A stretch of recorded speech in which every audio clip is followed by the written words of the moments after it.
A'udzubillahiminasyaitonirrajim. Bismillahirrahmanirrahim. Assalamualaikum warahmatullahi wabarakatuh.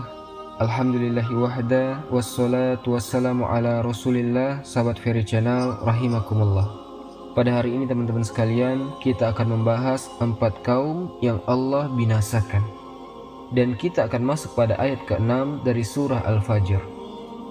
Allah subhanahu wa ta'ala berfirman, Alam taro kaifa fa'ala rabbuka bi'adin Irama zatil imad allati lam yukhlaq misluha fil bilad Wa samudal lazina jabu sakhra bil wad Wa fir'auna zil autad allazina taghaw fil bilad Wa aksaru fiha al-fasad Fasobba alaihim rabbuka sawta azab Inna rabbaka labil mirsad. Allah subhanahu wa ta'ala berfirman, tidakkah engkau wahai Muhammad memperhatikan bagaimana Tuhanmu telah berbuat kepada kaum Ad? Siapa kaum Ad? Yaitu penduduk Iram, ibu kota Ad, yang mempunyai bangunan-bangunan yang sangat tinggi, yang belum pernah dibangun satu kota manapun seperti negeri-negeri yang lainnya. Dan terhadap kaum Samud, yang mereka memahat dan memotong batu-batu besar di lembah-lembah. Dan terhadap Fir'aun, yang mempunyai pasak-pasak bangunan yang besar, yang berbuat sewenang-wenang di dalam negeri. Lalu mereka banyak berbuat kerusakan di negeri tersebut. Karena itulah Tuhanmu menimpakan cemeti azab kepada mereka. Sungguh Tuhanmu benar-benar mengawasi. Taib ikhwatal iman, di dalam ayat yang kita baca di sini ada 3 kisah menarik yang bisa kita petik ibrah dan pelajarannya. Yang pertama adalah kisah kaum Ad. Kemudian yang kedua kisah kaum Samud, dan yang ketiga kisah Fir'aun. Tiga-tiganya adalah para pembangkang para nabi dan rasul, dan Allah jelaskan kesudahan mereka. Yang pertama adalah kaum Ad, kemudian disusul dengan kaum Samud.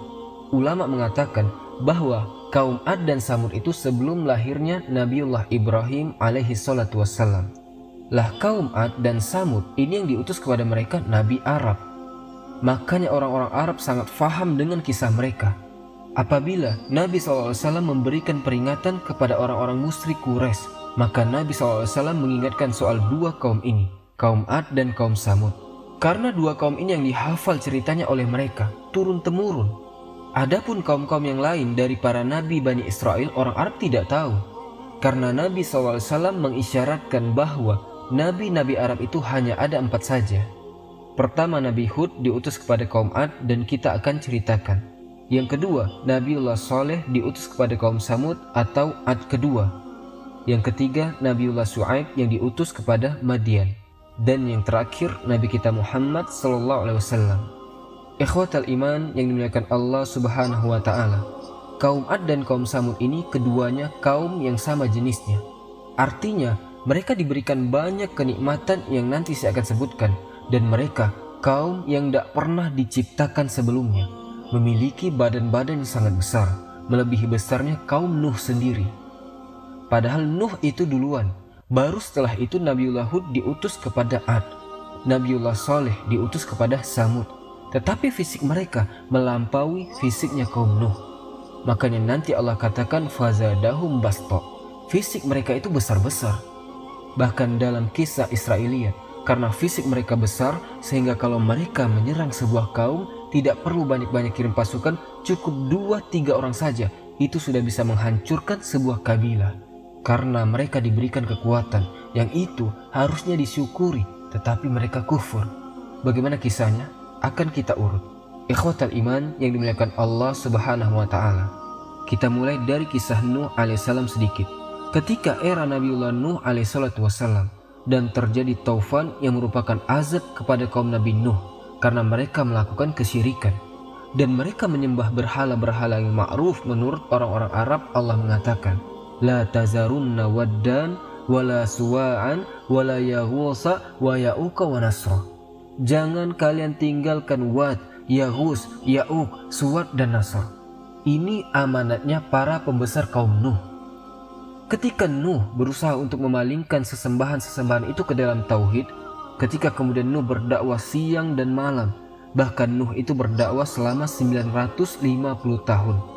950 tahun teman-teman, bukan waktu yang singkat, itu waktu yang lama sekali. tapi tidak ada tanda-tanda kaumnya yang beriman. Justru kaumnya ingin mencelakakan Nabi Nuh. Dari situlah kemudian Nabi Nuh berdoa kepada Allah dan mengatakan, Robbi inni maghlubun fantasir. Ya Rob, aku akan dikalahkan oleh mereka, tolong aku. Maka Allah Subhanahu wa Ta'ala memerintahkan untuk membuat kapal.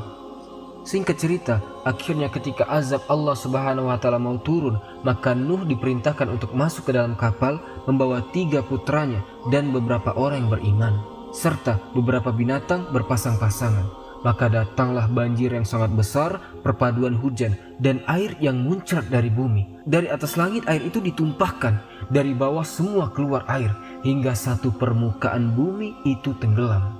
Terjadilah banjir hebat dan akhirnya seluruh manusia tenggelam dan binasa karena Nuh berdoa kepada Allah, La tazar alal ardi minal kafirina dayyara. Jangan kau tinggalkan satu jiwa kafir masih hidup di bumi. Itu doanya Nuh alaihissalam. Menunjukkan apa? Tidak ada manusia yang hidup. Alasannya apa? Kalau engkau biarkan satu saja hidup dari mereka, maka mereka akan melahirkan orang-orang yang fajir, yang jahat-jahat. Intinya bahwa setelah banjir bandang ini, maka kemudian Nuh alaihissalam dan yang naik ke kapalnya Nuh diselamatkan oleh Allah Azza wa Jal dan berlabuh di sebuah bukit namanya Judi di Irak. Disitulah permulaan kehidupan manusia yang baru. Karena yang hidup hanya di perahu Nuh saja. Lah Nuh alaihi salatu wassalam itu ma'ruf memiliki 3 anak yang masih hidup dan 1 meninggal. Yang 1 kafir, ya. Yang 3 namanya adalah Sam dan itu Abul Arab, seluruh orang-orang Arab turunan Sam. Kemudian ada Ham dan itu bapaknya orang-orang Romawi dan orang-orang yang berkulit hitam. Kemudian ada Yafis, satu-satunya keturunan orang-orang Asia. Kata para ulama bahwa tidak ada manusia setelah tragedi banjir Nuh itu kecuali turunan 3 putra Nuh, Sam, Ham, dan Yafis. Karena Allah yang mengatakan, وَجَعَلْنَا زُرِّيَّتَهُ هُمُ الْبَاقِينَ. Dan kami jadikan yang tersisa manusia itu hanya dari turunan Nuh, dari 3 putranya itu. Dari sini kata para ulama, sejarah Nuh itu disebut Abul Bashari As-Sani, bapak manusia kedua setelah Adam. Karena tidak ada manusia di kolong langit yang hidup di zaman sekarang kecuali nasabnya pasti sampai kepada 3 putra Nuh ini. Kalau tidak Sam, ya Ham. Kalau tidak Ham, ya Yafis. Dan 3-tiganya putra Nuh alaihissalatu wassalam. Makanya wajar kalau Nuh dikatakan bapak manusia kedua. Lah ketika anak-anaknya ini sudah mulai menyebar ke beberapa tempat dan mereka masih mentauhidkan Allah Subhanahu wa Ta'ala, dan mereka masih melihat bagaimana sisa-sisa kehancuran kaum Nuh alaihissalam, sehingga mereka masih takut dan masih mentauhidkan Allah Subhanahu wa Ta'ala. Tetapi ikhwatal iman, berlalunya zaman, berlalunya waktu, akhirnya iblis datang kepada kaum yang mentauhidkan Allah dari turunan Nuh. Mulailah kemudian mereka kembali menjadi penyembah berhala. Dan yang pertama kali menyembah berhala adalah kaum Ad dari turunan Nuh alaihissalatu wassalam. Kaum Ad inilah kaum yang pertama kali menyembah berhala. Menurut Ibnu Ishaq, seorang pakar sejarah, bahwa kaum Ad itu menyembah 3 berhala. Pertama Somad atau Samud, kemudian yang kedua Soda, dan yang ketiga Haba. Itulah 3 berhala yang disembah oleh kaum Ad. Ikhwatal iman yang dimuliakan Allah Azza wa Jal, sebagai gambaran bahwa kaum Ad dan kaum Samud ini ada kemiripan. Allah berikan 7 nikmat kepada mereka. Nikmat yang pertama yang Allah anugerahkan kepada kaum Ad ataupun kaum Samud setelahnya, karena Ad juga termasuk Samud masalahnya. Cuman Ad itu disebut untuk dibedakan antara Ad yang kedua. Allah menyebutkan Adanil Ula. Allah mengatakan bahwa kaum Ad itu disebut Adanil Ula, Ad yang pertama. Adapun kaum Samud itu Ad yang kedua. Artinya mereka sama-sama kaum Ad itu sebenarnya. Cuman yang membedakan satu Ad dan satu Samud. Dan Samud itu nenek moyang orang Arab. Di antara kenikmatan yang sangat besar yang Allah anugerahkan kepada kaum Ad adalah mereka menguasai ekonomi. Di zamannya mereka menguasai ekonomi, sehingga dengan ekonomi mereka bisa menjajah negeri-negeri yang lainnya. Dan itu nikmat yang dianugerahkan kepada mereka, kuatnya ekonomi. Kemudian nikmat yang kedua, kaum Ad diberikan fisik yang sangat kuat. Sampai fisik mereka melebihi fisiknya Nabi Nuh. Karena di zaman Ad itu hanya Ad yang punya fisik seperti itu. Jadi kaum-kaum yang sejamannya itu kecil-kecil di bawahnya kaum Ad. Jadi ini yang kedua. Yang ketiga, Allah Subhanahu wa taala anugerahkan mereka memiliki strategis perang yang luar biasa dan mereka tidak pernah dikalahkan, dan Allah mengatakan wa iza batostum jabbarin. Apabila mereka hendak menyerang, mereka tidak punya belas kasihan. Jadi kaum Ad itu punya strategis perang, kalau nyerang itu tidak pernah kalah. Dan mereka kaum yang sangat bengis sekali, sehingga tidak ada satupun kabilah di zaman itu yang berani, tidak punya belas kasihan sama sekali. Jadi ini nikmat yang ketiga, mereka ahli strategi perang. Kemudian nikmat yang keempat, Allah Subhanahu wa taala berikan kesuburan. Ladang mereka subur, sawah mereka subur, ternak mereka subur. Pokoknya Allah berikan luar biasa nikmat dari dalam perut bumi itu kepada kaum Ad. Ini nikmat yang keempat. Kemudian nikmat yang kelima yang Allah berikan kepada kaum Ad ini, mereka sanggup merubah tanah datar menjadi istana. Jadi umpamanya ada tanah datar di padang pasir, kemudian diambil batu-batu dari gunung itu dan mereka susun. Mereka mampu membuat istana dari itu. Tanah datar jadi istana, padahal di zaman itu teknologi belum secanggih zaman sekarang. Tetapi bagaimana Allah Subhanahu wa taala berikan kekuatan, mereka bisa menyulap tanah datar jadi istana.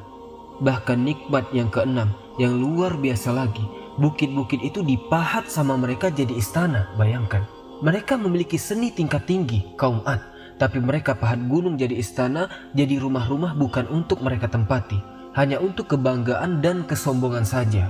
Jadi kalau pahatan mereka sudah jadi, itu mereka naik di atasnya. Kemudian kalau ada orang yang lewat, maka diejek sama mereka. Lihat rumahku jauh lebih indah dibandingkan rumahmu.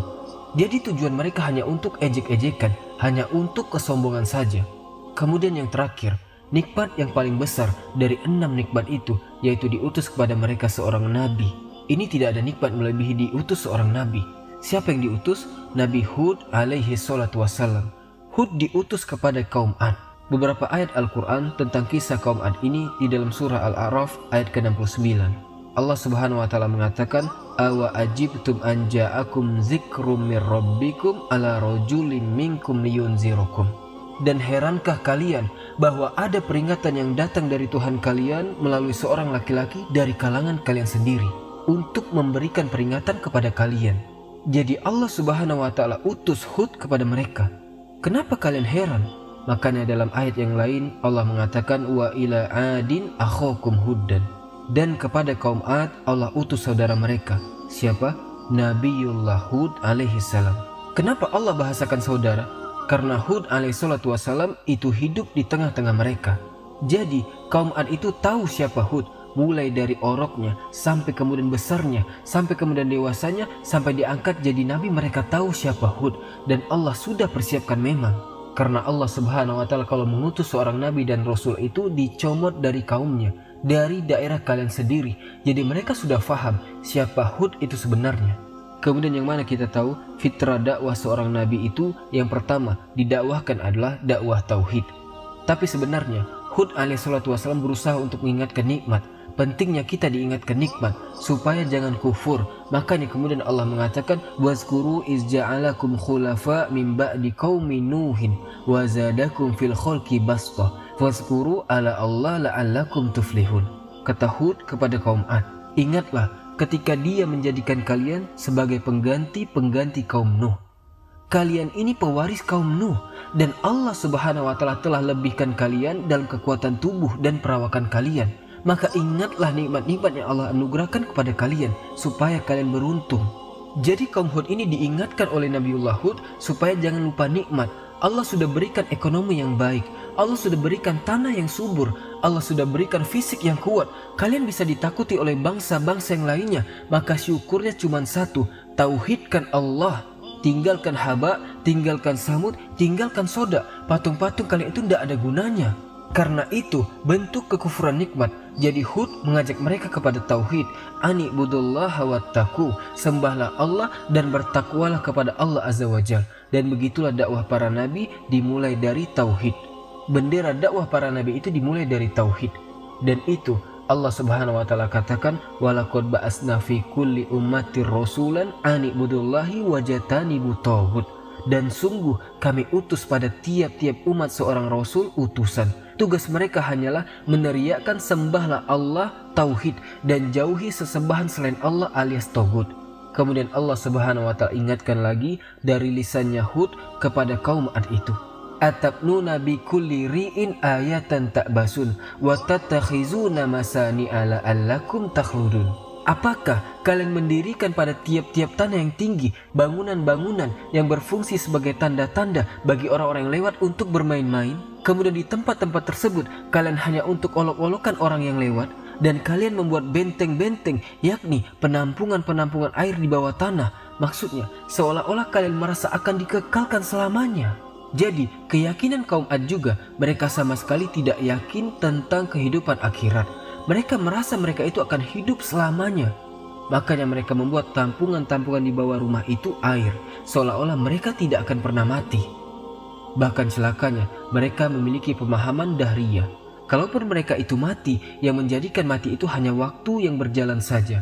Kami hidup dan mati itu hanya waktu saja. Ini kan pemahaman orang ateis. Jadi orang ateis sudah ada sejak zaman dulu yang tidak mengakui ketuhanan. Itulah keyakinan kaum Ad.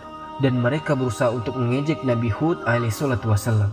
Dan umumnya teman-teman, para nabi itu bukan ditentang orang-orang lemah, tidak. Umumnya para nabi itu ditentang orang-orang kuat, para pejabat, orang-orang kaya, para pemimpin. Itu yang menentang para nabi sebenarnya.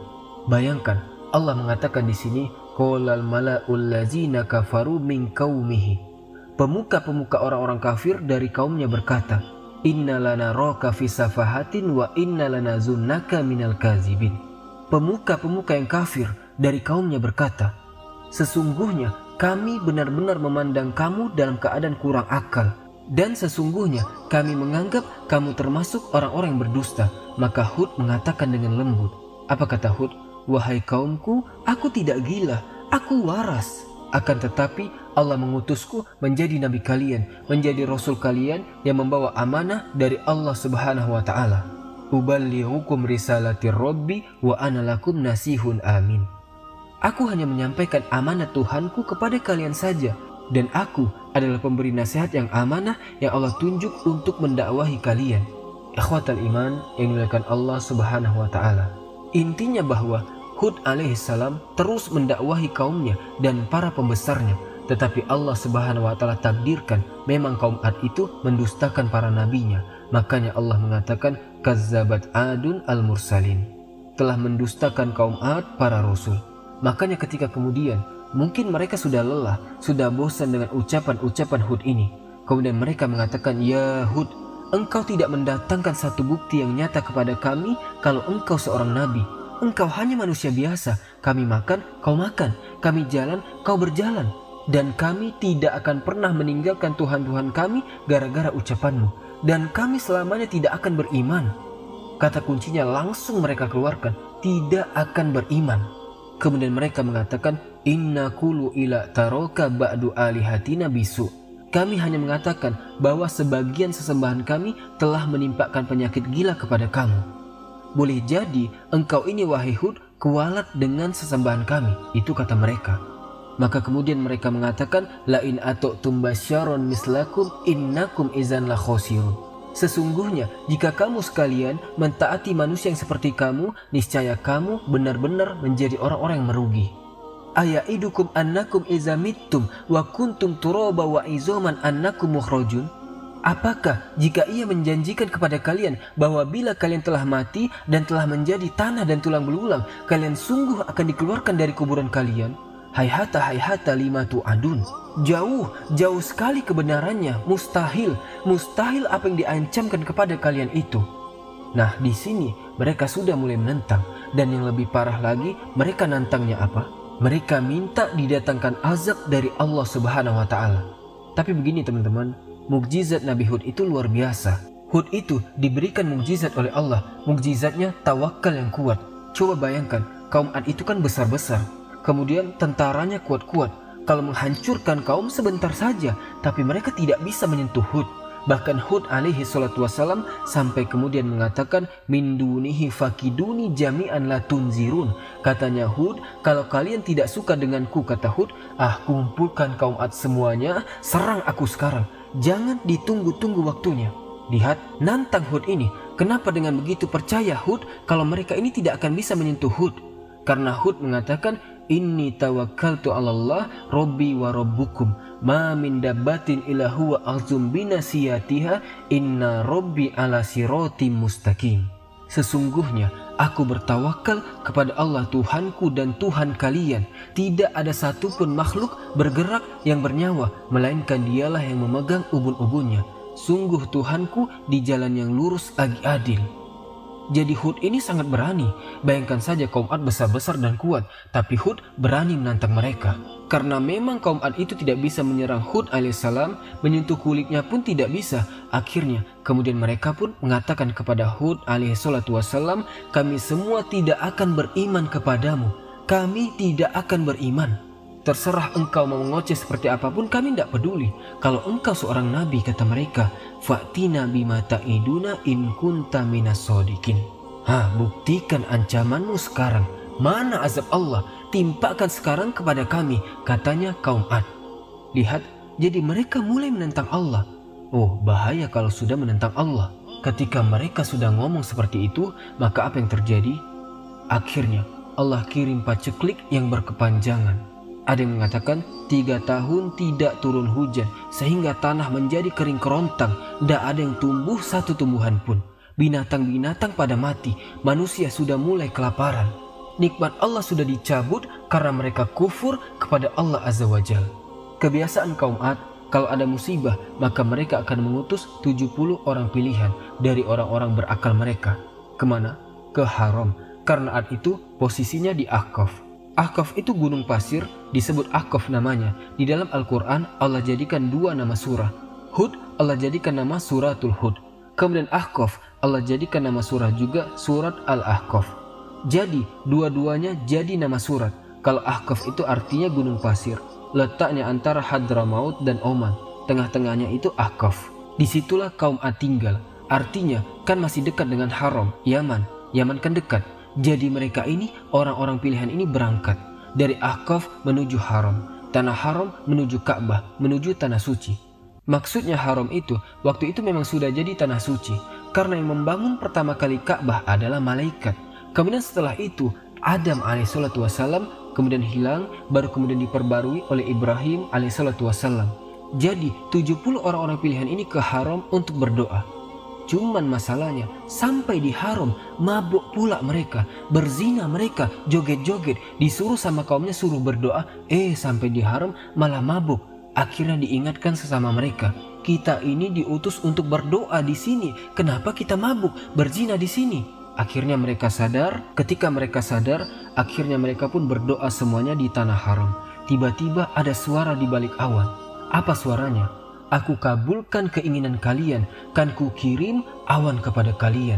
Tinggal milih, mau awan putih, mau awan merah, mau awan hitam.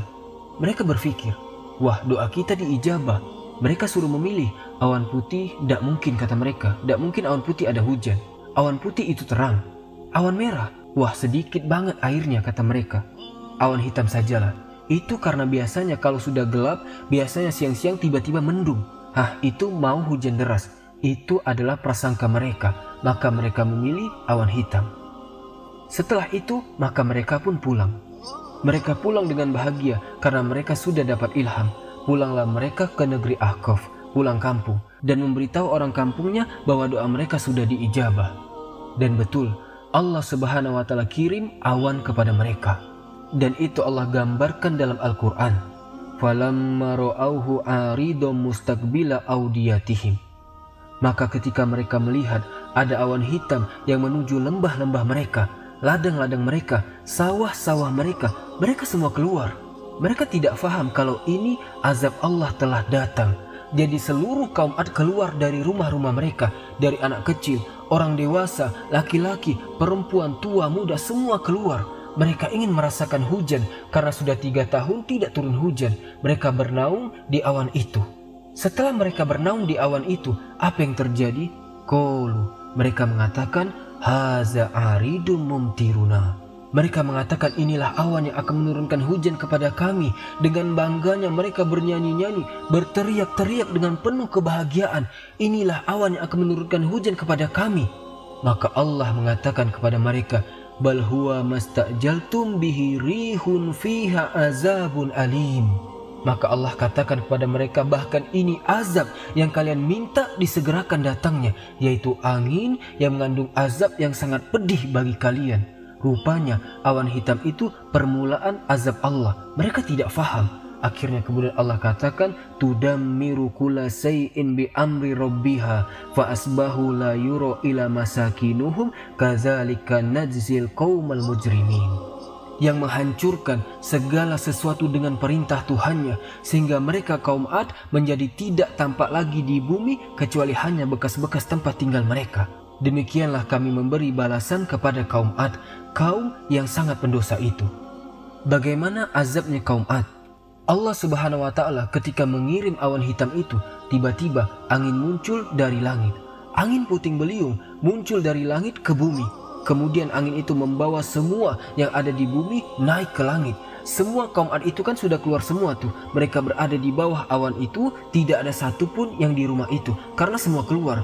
Rupanya datang angin menyapu orang-orang ini, kemudian mengangkatnya ke langit. Mereka diputar-putar di puting beliung itu, sampai-sampai Allah Subhanahu wa Ta'ala mengatakan, sakharaha alaihim sab'a layalin wa samaniyata ayyam husuman fatarul qauma fiha sur'a ka'annahum ajazu nakhlin khawiyah. Allah menimpakan angin itu kepada mereka selama 7 malam 8 hari, terus menerus berputar tidak terhenti. Maka kami melihat kaum Ad pada waktu itu mati bergelimpangan seperti batang-batang pohon kurma yang telah kosong dan lapuk. Artinya ketika anginnya selesai, badan-badan mereka jatuh ke bumi. Mereka menancap seperti tunggul-tunggul kurma. Lihat bagaimana Allah Subhanahu wa Ta'ala azab kaum Ad seperti itu. Adapun Nabiullah Hud, sebelum azab ini datang, dia sudah pergi duluan bersama kaumnya orang beriman yang tidak banyak itu menuju Hijr. Makanya ada suratul Hijr. Hijr itu tengah-tengah antara Hijaz. Hijaz itu Makkah dan Madinah. Dan Syam tengah-tengahnya itu Hijr. Ada yang mengatakan Yordania dan Hijaz, tengah-tengahnya itu Hijr. Disitulah kemudian Nabiullah Hud alaihi salatu wassalam meninggal dunia. Kemudian kaum ini terus mentauhidkan Allah Azza wa Jalla, dan selalu mereka masih terngiang-ngiang dengan azab kaum Ad. Tetapi akhwatal iman, dengan berlalunya waktu, kembali mereka kufur kepada Allah Azza wa Jalla, yang mana kaum ini disebut dengan kaum Samud. Jadi setelah kehancuran kaum Ad itu, mereka masih mentauhidkan Allah Azza wa Jalla. Tapi berlalunya waktu, berlalunya zaman, akhirnya kemudian terjadi kesyirikan lagi setelahnya. Dan yang pertama kali melakukan kesyirikan setelah kaum Ad ialah kaum Samud, masih turunannya Ad. Menariknya teman-teman yang dimuliakan Allah, kalau cerita tentang kaum Samud, karena di sini juga Allah mengatakan wasamudallazina jabu sakhra bilwad. Sebagian nikmat yang 7 tadi yang Allah berikan kepada kaum Ad, Allah berikan juga kepada kaum Samud. Tidak perlu saya ulang lagi, tapi menariknya adalah kaum Samud ini Allah berikan seekor unta yang sangat besar, yang menjadi mukjizat bagi mereka di tengah-tengah mereka. Unta itu cukup bisa diminum air susunya oleh banyak kabilah kaum Samud. Berarti ini menunjukkan unta itu besar, bukan kecil, karena beberapa kabilah bisa minum dalam 1 hari dari susunya air unta itu. Tentu ini nikmat yang luar biasa, tinggal diambil saja susunya, selesai. Tetapi anehnya juga, turunnya azab Allah Subhanahu wa Ta'ala kepada kaum Samud gara-gara unta juga. Ketika mereka menyembelih untanya Nabiullah Soleh sebagai mukjizat, turun azab kepada mereka. Jadi unta yang membawakan nikmat, unta pula yang mendatangkan azab. Bagaimana kisahnya? Ikhwatal iman yang dimuliakan Allah Subhanahu wa Ta'ala, kaum Samud, kalau kaum Ad, Allah Subhanahu wa Ta'ala juga banyak menyebutkan dalam Al-Quran. Bahkan Nabiullah Hud 7 kali diulang di dalam Al-Quranul Karim. Kalau kaum Samud ini masih keturunan kaum Ad, maka disebut Ad yang kedua. Kalau kaum Ad pertama disebut Adanil Ula, dan Ad yang kedua disebut Ad Asani, dan dua-duanya bangsa Arab. Ingat teman-teman, bahwa Arab itu terbagi menjadi 3. Ada yang disebut Al-Arabul Ba'idah, kedua ada yang disebut dengan Al-Arabul Baqiyah, dan yang ketiga disebut Al-Arabu Al-Musta'rab. Al-Arabul Ba'idah ini Arab yang sudah punah. Kaum Ad, kaum Samud sudah punah. Tidak ada lagi turunan mereka, hanya tinggal ceritanya. Kemudian yang kedua, Al-Arabul Baqiyah, Arab yang masih ada. Dan itu salah satunya keturunan Qahtan. Seperti Imam Malik rahimahullahu ta'ala, ini keturunan Qahtan. Kemudian yang ketiga, ada namanya Al-Arabul Musta'rab. bukan orang Arab, tapi fasih berbahasa Arab akhirnya dikatakan orang Arab karena kefasihan bahasa Arab. Jadi, siapapun yang fasih berbahasa Arab, walau bukan orang Arab, maka disebut sebagai Al-Arabu Al-Musta'rab. Lah kaum Samud ini sama dengan kaum Ad. Ini Arabul Ba'idah, Arab yang sudah punah. Karena Rasul kan konteks ayatnya ini ingin mengingatkan orang-orang Quraisy. Jangan kufur kalian, kalau kalian kufur nanti kalian diazab seperti kaum Ad dan Samud. Seperti itu maksudnya. Ikhwatal iman yang dimuliakan Allah Azza wa Jal, sebagaimana Nabiullah Soleh dan juga Nabiullah Hud dan seluruh para nabi mendakwahi mereka ke dalam tauhid. Kaum Samud pun menentang Nabi Soleh. Akhirnya mereka pun mengatakan, "Ya Soleh, kalau engkau seorang nabi, kami tidak ada melihat bukti darimu. Bukankah seorang nabi yang harus membawa sebuah mukjizat?" Kata Nabi Soleh, "Mau kalian apa?" Mereka mengatakan, "Kalau kau seorang nabi, keluarkan dari batu ini unta." Tetapi bukan hanya sekedar unta Usyara. Usyara itu yang sedang hamil 10 bulan. Jadi kalau keluar langsung melahirkan. Permintaannya aneh. Akhirnya kemudian Nabi Soleh berdoa meminta izin untuk melaksanakan 2 rakaat. Kemudian Nabi Soleh sholat berdoa kepada Allah Azza wa Jal dan Allah kabulkan permintaannya. Tiba-tiba batu itu terbelah kemudian keluar unta tadi. Kemudian Nabi Soleh membuat aturan. Ini unta adalah berkah bagi kalian. Nabi Soleh sudah mewanti-wanti, ini unta mukjizat bagi kalian, tapi tolong bagi waktu. Saat kalian mengambil air, maka kalian jangan ganggu unta ini. Kalian boleh ambil air dan kalian boleh mengambil air susunya, tapi besoknya unta itu yang akan minum. Ketika dia minum, kalian tidak boleh mengambil air. Kalian cukup mengambil air susunya saja, jangan ganggu dia. Kalau kalian ganggu dia, kalian akan ditimpa azab. Terus berlalu, berhari, berbulan, bertahun. Mereka mendapatkan nikmat dari unta itu. Dan Nabi Soleh terus mendakwahkan dengan dakwah tauhid kepada kaum Samud. Sampai pada waktunya ada orang yang hasad. Mereka tidak suka dengan unta itu. Seorang wanita, ada yang mengatakan 2 wanita. Yang satu kaya, yang satu banyak anaknya. Dia bekerja sama. Kemudian dikatakan, siapa yang bisa menyembelih unta Soleh, maka saya akan berikan kekayaan. Saya akan berikan harta. Dan dia boleh menikah dengan salah satu putri dari putri-putri kami. Putrinya cantik-cantik. Kemudian ada pula yang daftar 2 orang laki-laki. 2 orang ini sebelum dia membunuh unta Nabi Soleh itu, dia gerilya, door to door ke rumah-rumah. Gimana kalau unta Nabi Soleh dibunuh? Setuju enggak? Setuju. Gimana setuju? Setuju. Akhirnya satu kampung setuju. Rupanya ikhwatal iman, kebanyakan mereka ini tidak suka. Makanya kenapa Allah mengatakan fa'aqaruha. Menggunakan jamak, mereka pun menyembelih unta Saleh. Padahal yang menyembelih 2 orang, tapi bahasanya menggunakan jamak karena disepakati satu kampung. Mereka sepakat satu kampung bunuh unta Nabi Soleh.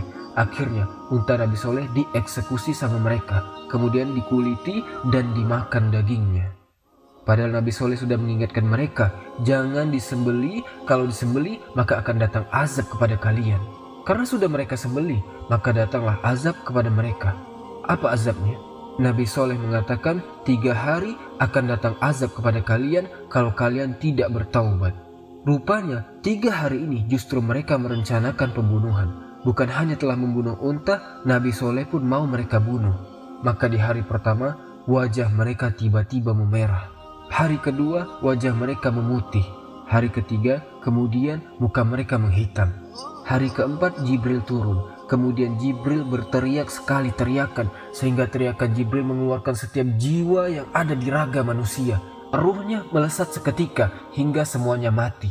Yang anak-anak, yang muda-muda, yang tua-tua, yang laki-laki, yang perempuan, sampai-sampai mereka tinggal jasad bergelimpangan di rumah-rumah mereka. Ini akibat daripada mereka tidak bersyukur akan nikmat Allah Subhanahu wa Ta'ala dan tidak menerima peringatan Nabi Soleh. Makanya Allah mengatakan kadzabat Samud bin nuzul. Kaum Samud telah mendustakan para pemberi peringatan. Inilah kisah kaum Samud. Kemudian kisah yang terakhir, di sini Allah Subhanahu wa Ta'ala mengatakan di dalam surah Al-Fajr tentang Fir'aun. Allah Subhanahu wa Ta'ala mengatakan wa fir'auna zil autad, dan terhadap Fir'aun yang memiliki pasak-pasak bangunan yang sangat besar. Sekarang kita membahas Bani Israel. Kalau tadi Nabi bangsa Arab yaitu Hud alaihissalam dan Soleh alaihissalam. Ikhwatal iman, Fir'aun di sini adalah Fir'aunnya di zaman Nabi Musa, Ramses As-Sani, namanya Ramses kedua. Karena inilah yang banyak dikisahkan dalam Al-Quran, satu-satunya yang mengatakan, Ana Rabbukumul A'la, A'ilahun ghairi. Aku adalah Tuhan yang paling tinggi, apakah ada Tuhan selainku? Katanya Fir'aun. Dengan sebab dua kata-kata inilah makanya Fir'aun diazab 2 kali. Di dunia ditenggelamkan dan di akhirat diazab dengan azab yang sangat pedih. Toib, bagaimana kisahnya? Di sini Allah mengatakan, Wa Fir'aun nazil autad. Dan Fir'aun yang mempunyai pasak-pasak bangunan yang besar, allazina taghaw fil bilad, yang berbuat sewenang-wenang dalam negeri, fa'aksaru fihal fasad, lalu mereka banyak berbuat kerusakan dalam negeri tersebut, fasobba alaihim rabbuka sautu azab, karena itulah Tuhanmu menimpakan cemeti azab kepada mereka. Inna rabbaka labil mirsad, sungguh Tuhanmu benar-benar menguasai mereka. Jadi Fir'aun itu membawa kerusakan karena begini, diawali dari mimpi. Fir'aun itu mulai bejatnya itu diawali dari mimpi. Jadi ketika itu dia bermimpi, dalam mimpinya dia melihat api. Api ini berasal dari perkampungan Bani Israel, kampungnya Nabi Yusuf yang sudah meninggal, dan ini turunannya di situ. Jadi ada api dari Palestina menuju Mesir. Cuman perkampungan Nabi Yusuf Bani Israel itu tidak terbakar, satu Mesir terbakar. Jadi Fir'aun kaget, heran. Oh, ini mungkin cuma bunga-bunga tidur. Besoknya mimpi lagi dengan mimpi yang sama. Besoknya mimpi lagi dengan mimpi yang sama. Terpaksalah Fir'aun ini mengumpulkan penasehat spiritual atau penyihirnya. Kemudian disuruh mentakwil mimpinya, meramal. Ada apa ramalannya? Kok aneh sekali mimpinya? Akhirnya kata tukang sihir, ini pertanda kekuasaanmu akan tumbang oleh seorang bayi yang akan lahir dari perkampungan Nabi Yusuf itu, Bani Israel. Oh, mendengar itu ketakutan Fir'aun. Kalau begitu kita bantai saja bayi laki-laki itu. Akhirnya apa? Terjadi pembantaian setiap hari. Bahkan ada wanita hamil itu dilihat-lihat, ditunggu sampai melahirkan. Kalau lahir anak laki-laki, habisi, bantai. Kalau lahir anak perempuan, biarkan dia hidup. Nanti lihat besok lagi ada anak laki-laki, bantai lagi. Anak perempuan biarkan dia hidup. Yuzabbihuna abna'ahum wa yastahyuna nisahum. Mereka membantai anak laki-laki dan membiarkan anak wanita. Dan begitu setiap harinya sampai berbulan-bulan, bertahun-tahun. Jadi akhirnya orang-orang yang berakal Mesir mengatakan, ya Fir'aun, jangan terus dibunuh bayi laki-lakinya. Nanti kalau habis turunan mereka, bapak-bapak mereka mati, siapa yang akan melanjutkan pembangunan Mesir ini? Karena Bani Israel di zaman itu diperbudak oleh kaum Kipti. Ya Fir'aun, buatlah kebijakan lain. 1 tahun bantai, 1 tahun jangan dibantai, biarkan mereka hidup. Jadi akhirnya kemudian sepakat Fir'aun, 1 tahun bantai semua bayi laki-laki yang lahir, tahun berikutnya dibiarkan hidup bayi laki-laki yang lahir. Kemudian di tahun tidak ada pembantaian, lahir Nabiullah Harun. Selamat dia tidak dibantai karena lahir di tahun tidak ada pembantaian. Kemudian di tahun ada pembantaian, lahir pula Nabiullah Musa alaihissalam, adiknya Harun. Akhirnya ibunya Musa ketakutan, makanya Allah ilhamkan kepada Umi Musa an alki, untuk dilempar bayi itu, letakkan di kotak. Maka diletakkan di kotak, kemudian dikasih tali, jadi waktunya nyusu ditarik. Selesai nyusu dihanyutkan lagi, dan begitu seterusnya. Qadarullah, Allah takdirkan talinya terputus. Akhirnya mengapunglah Musa kecil di sungai Nil. Kembali ke cerita di istana Fir'aun. Fir'aun itu tidak punya anak laki-laki, semua anak perempuan. 1 anak perempuan kesayangan Fir'aun itu sakit-sakitan, sudah berusaha ke dukun sana sini tidak bisa sembuh. Rupanya ada seorang peramal mengatakan anak ini akan sembuh kalau diusap oleh kotak yang pertama kali ngapung di sungai Nil. Nah, ini kisah Israiliyat. Akhirnya setiap harilah istri Fir'aun Asiyah bintu Muzahim itu memandang-mandang sungai Nil. Kapan ada kotak mengapung? Kemudian suatu hari ada kotak yang mengapung di sungai Nil, yang mana dalamnya ada Musa kecil. Makanya istrinya Fir'aun, Asiyah bintu Muzahim, memerintahkan pengawalnya untuk mengambil kotak itu. Ketika dibuka, kaget mereka, isinya bayi. Dan Asiyah bintu Muzahim ketika melihat Musa bayi ini, Allah ilhamkan ke dada istrinya Fir'aun, langsung cinta kepada bayi itu. Apalagi bayi itu cakep sekali. Ketika Fir'aun datang, Fir'aun melihat, oh, ini kayaknya bayi Bani Israel. Hampir dibunuhnya bayi itu karena takut jangan-jangan ini anak yang akan menghancurkan kerajaannya. Akhirnya kemudian kata istrinya Fir'aun, jangan, saya suka dengan bayi ini. Mudah-mudahan dia menjadi qurratu ainin liwalak. Mudah-mudahan bayi ini akan menjadi penyejuk mataku dan matamu, kata Asiyah bintu Muzahim. Kata Fir'aun, penyejuk matamu saja, mataku tidak. Maka akhirnya dibesarkanlah Musa di istana Fir'aun. Singkat cerita teman-teman, Musa pun mulai dewasa. Kemudian Musa jalan-jalan ke ganggang kota Mesir. Rupanya dia melihat ada perkelahian anak muda dari Bani Israel dan anak muda dari kaumnya Fir'aun Kipti. Awalnya Musa tidak tahu siapa yang salah, tapi diperhatikan nampaknya yang dizolimi adalah anak muda dari Bani Israel. Ketika kemudian anak muda Bani Israel meminta pertolongan kepada Musa, Musa pun menolongnya. Ada yang mengatakan Musa ini tidak sengaja mukul, terpukul, niat hanya melerai saja. Tapi ternyata pukulannya yang dikira pelan itu membuat pemuda Kipti ini langsung meninggal. Dan ingat, hukum di Mesir kala itu teman-teman, siapa yang membunuh maka dia juga harus dibunuh, kisos. Maka Musa pun bingung dia karena dia sudah bunuh orang. Peristiwa ini tidak ada yang tahu kecuali Musa dan anak muda dari Bani Israel saja. Akhirnya cerita ini disembunyikan. Berjalannya waktu, lagi-lagi Musa melihat keributan. Ternyata memang anak muda dari Bani Israel itu suka buat ulah. Ketika Musa lewat, dilihat Musa, orang ini lagi yang buat ribut. Akhirnya ketika anak Bani Israel ini melihat Nabi Musa, ketakutan dia. Karena dia tahu Musa ini kuat, sekali pukul orang langsung mati. Ketika Musa mendekat, anak muda ini karena takut duluan, tiba-tiba dia berteriak, "Hei Musa, apakah kau akan membunuhku seperti engkau membunuh orang Kipti kemarin?" Oh, akhirnya orang-orang pada tahu semuanya. Ternyata yang mati kemarin itu Musa yang bunuh. Nah, di situ ada orang yang bijak mengatakan, "Wahai Musa, kau harus meninggalkan Mesir, karena kalau tidak, kau akan dibunuh oleh Fir'aun." Dari situ Musa mulai ketakutan. Musa pun akhirnya lari meninggalkan Mesir dan pergi ke negeri Arab, yaitu Madian. Singkat cerita teman-teman, sampailah Musa di Madian. Dia ketemu dengan orang laki-laki yang soleh namanya Syuaib. Bukan Nabi Syuaib, cuma sama namanya Syuaib. Dia punya 2 anak putri. Menikahlah Musa dengan salah satunya karena sudah berjasa mengambilkan air yang kemudian membantu mertuanya, mengembala kambing sampai punya istri, punya anak banyak. Setelah 10 tahun, Musa pun ingin kembali ke Mesir, rindu kampung halaman. Maka berangkatlah Musa ke Mesir. Di tengah jalan, kemudian Musa alaihissalam nyasar. Karena udah 10 tahun, mungkin lupa jalannya menuju Mesir. Dan di tengah malam, lagi jalan ternyata obor pun padam. Dia takut terjadi apa-apa dengan anak istrinya. Maka tiba-tiba di tengah malam, dia melihat ada cahaya dari kejauhan. Dia mengatakan sama istrinya, "Kamu tinggal di sini, saya akan ke sana. Boleh jadi, saya ke sana akan mengambil satu api yang bisa kita melanjutkan perjalanan. Atau mungkin di sana ada orang yang bisa menunjukkan jalan ke Mesir." Akhirnya kemudian Nabi Musa pun meninggalkan keluarganya dan menghampiri api yang dilihat dari jarak jauh itu. Ketika semakin dekat, semakin besar, semakin dekat, semakin besar. Rupanya setelah dekat bukan api, tapi cahaya. Rupanya cahaya itu seperti api berada di pohon zaitun, di Bukit Saina. Disitulah Musa pertama kali dinobatkan jadi nabi. Ketika Musa sampai di cahaya itu, tiba-tiba ada suara. Suara itu aneh, terdengar dari atas, dari bawah, dari samping kiri, dari samping kanan, dari depan, dari belakang. Bingung Musa ini. Kemudian Allah mengatakan, "Inni ana rabbuka faqlana alaika." Sesungguhnya aku Rabbmu wahai Musa, lepaskan sandalmu. Ini negeri yang diberkahi. Ahli tafsir mengatakan kenapa Musa disuruh melepas sandal. Karena sandal itu terbuat dari kulit keledai yang disamak, yang najis. Sementara negeri yang suci jangan diinjak dengan najis. Kemudian Allah Subhanahu wa taala berdialog dengan Musa. Disinilah disematkan kalimat Kalimur Rahman. Musa itu nabi yang diajak berdialog dengan Allah tanpa perantara.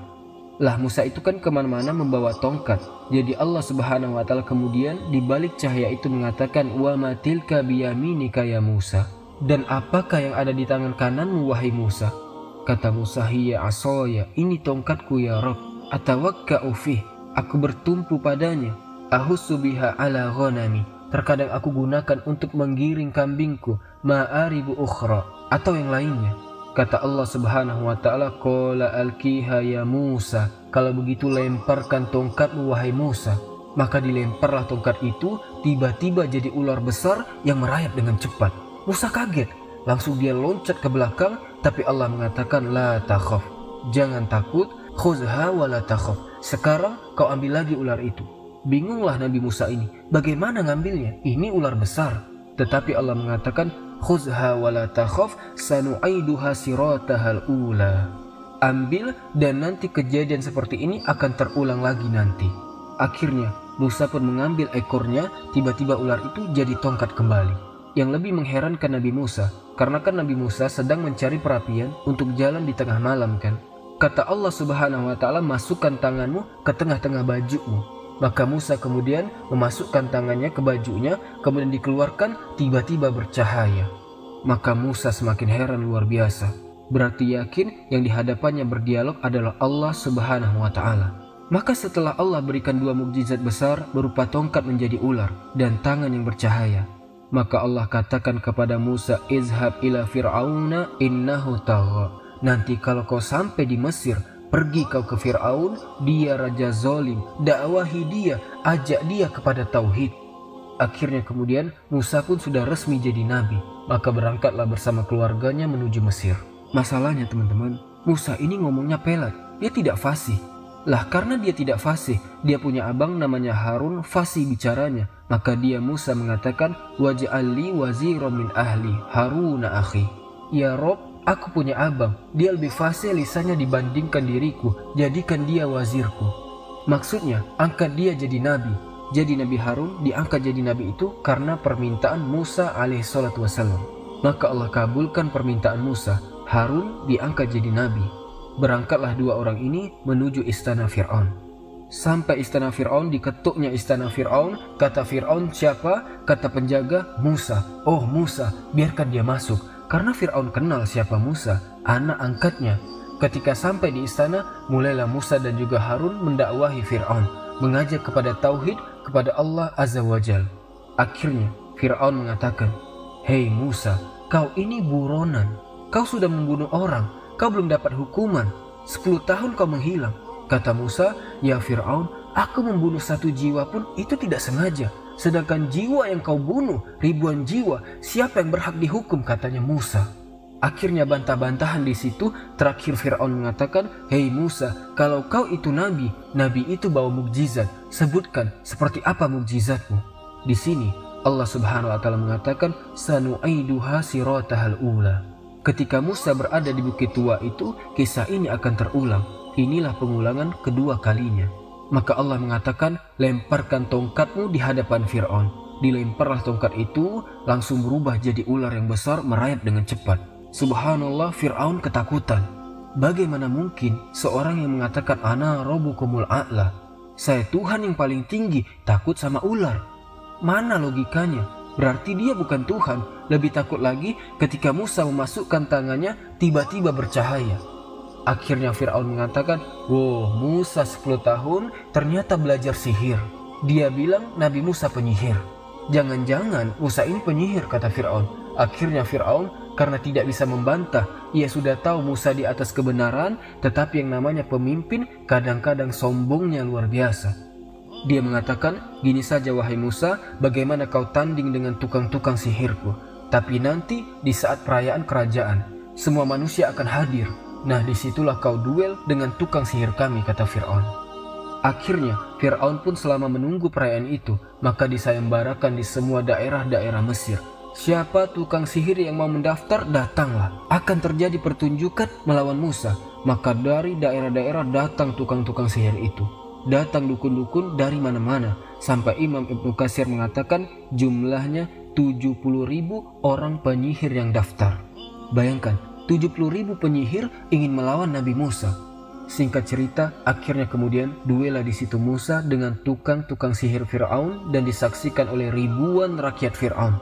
Jadi, ketika penyihir-penyihir Fir'aun melemparkan tali-tali yang kemudian menjadi ular itu, Musa ketakutan. Wajar ketakutan karena manusiawi, 70.000 ular. Tetapi kemudian Allah mengatakan kepada Musa, la takhaf, jangan takut, lemparkan tongkatmu. Tiba-tiba ketika Musa melemparkan tongkatnya, kata ahli tafsir, jadi ular besar. Ular ini aneh, kadang mengecil, kadang membesar, kesana kemari memakan semua ular-ular tukang-tukang sihir itu. Ini tukang sihirnya Fir'aun, komat kami berusaha untuk memantra-mantra. Disangkanya Musa itu menggunakan sihir seperti yang mereka gunakan. Tapi ternyata tidak bisa mantra mereka.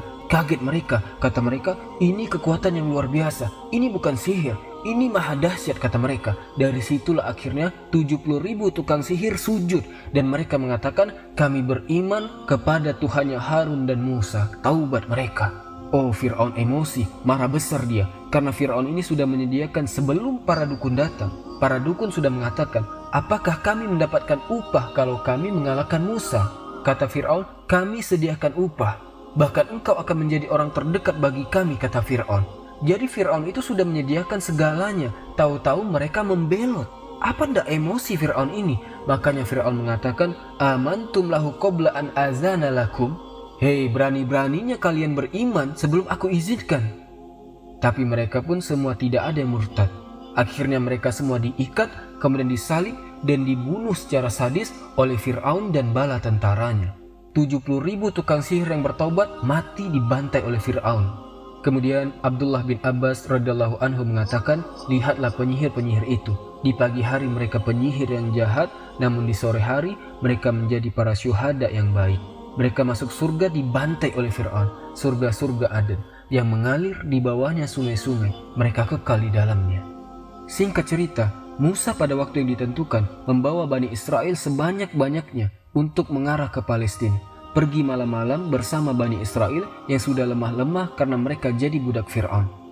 Ternyata pagi harinya ketahuan sama Fir'aun. Maka Fir'aun menyiapkan pasukan besar kemudian menyusul Musa dan Bani Israel. Disinilah terjadi peristiwa mukjizat tongkat yang ketiga. Karena di hadapannya Musa lautan, kanan kiri bukit.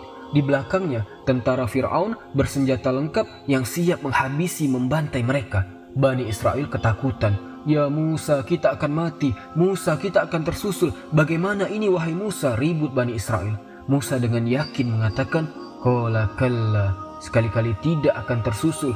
Inna ma'iya rabbi sayahdin, sesungguhnya Tuhanku besertaku, kelak dia akan memberi petunjuk kepadaku. Dengan mantap Musa mengatakan seperti itu. Maka apa yang terjadi? Jibril turun kemudian mengatakan kepada Musa, idribi asokal bahro, pukullah lautan itu dengan tongkatmu wahai Musa. Maka terbelahlah lautan itu dan menjadi 12 jalan. Kenapa 12 jalan? Karena Bani Israel itu 12 kabilah. Maka ketika Musa dan seluruh Bani Israel sudah berhasil menyeberangi Laut Merah, Fir'aun dan bala tentaranya menyusul turun, wa aghraqnahu wa junudahu. Maka kami tenggelamkan si Fir'aun dan tentara-tentaranya.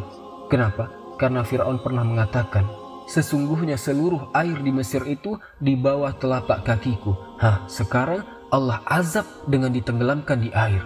Karena dia sombong dengan air, itulah air yang kau sombongkan, kau ditenggelamkan di bawah air itu.